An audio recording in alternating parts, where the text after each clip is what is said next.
നേപ്പാളിലെ മിന്നൽ പ്രളയത്തിൽ 500-ലധികം മനുഷ്യരാണ് ഇല്ലാതെ പോയിരിക്കുന്നത്. ഇതുവരെ മനുഷ്യരെ പോലെ തന്നെ നിരവധി ജീവജാലങ്ങൾക്കും ജീവൻ നഷ്ടമായി.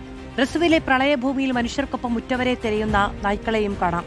കുഞ്ഞുങ്ങളെ തിരയുന്ന അമ്മ നായ. ദുരന്തഭൂമിയിലെ സങ്കടക്കാഴ്ചയാണ് അതിൽ പലരോട് തയ്യാറാക്കിയ റിപ്പോർട്ട്.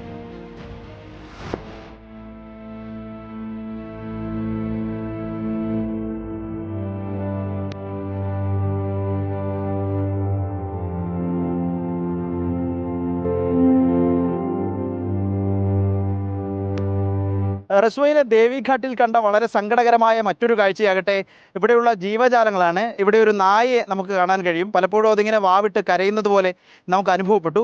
ഇവിടെ പലയിടത്തും പോയി മണപ്പിക്കുന്നുണ്ട്, പലയിടത്തും പോയി തൻ്റെ മക്കളെയോ മറ്റോ ഒക്കെ തിരയുന്നതാകാം, അല്ലെങ്കിൽ വേറെ ഏതെങ്കിലും കൂട്ടുകാരെ തിരയുന്നതാകാം. മറ്റൊരു നായ ഇടതുഭാഗത്തും കാണാം.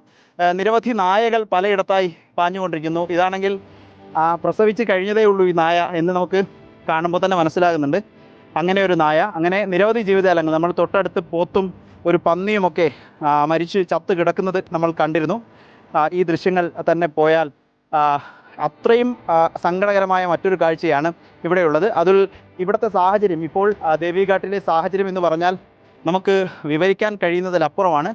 ഇതൊരു ട്രക്കാണ്. ഇവിടെ ഒരു ബസാർ ഉണ്ടായിരുന്നു, ഇവിടെ കടകളുണ്ടായിരുന്നു. ഇത് മുഴുവൻ തകർന്നു. ട്രക്കൊക്കെ മണ്ണിലേക്ക് താഴ്ന്നു പോയി. ഇത് മുഴുവൻ വെള്ളത്തിലടിയായി. ശരിക്കും പറഞ്ഞാൽ നദിയിൽ നിന്നൊരു 20 മീറ്റർ മുകളിലേക്ക് ഉയരത്തിലായിരുന്ന ഭാഗമാണ് ഇത് മുഴുവൻ വെള്ളത്തിലായി. അങ്ങനെ നിരവധി ജന്തുക്കൾ ചത്തുപോയി. അവരുടെ കുടുംബത്തെയോ സുഹൃത്തുക്കളെയൊക്കെ സ്ഥിരമായി ഇവിടെ കാണുന്നതാണല്ലോ. അങ്ങനെ നഷ്ടപ്പെട്ടു പോയ പട്ടികളും നായ്ക്കളും ഒക്കെ ഇവിടെ അലഞ്ഞു തിരിഞ്ഞ് നടക്കുന്നതും ഒരു സങ്കടമായി മാറുന്നുണ്ട്. ഇപ്പോഴും തിരച്ചിൽ തുടരുകയാണ്. കൂടുതൽ സൈന്യത്തെ അവിടേക്ക് ആവശ്യമില്ല, പക്ഷേ സംവിധാനങ്ങളും സഹായങ്ങളും ആവശ്യമുണ്ട് എന്നത്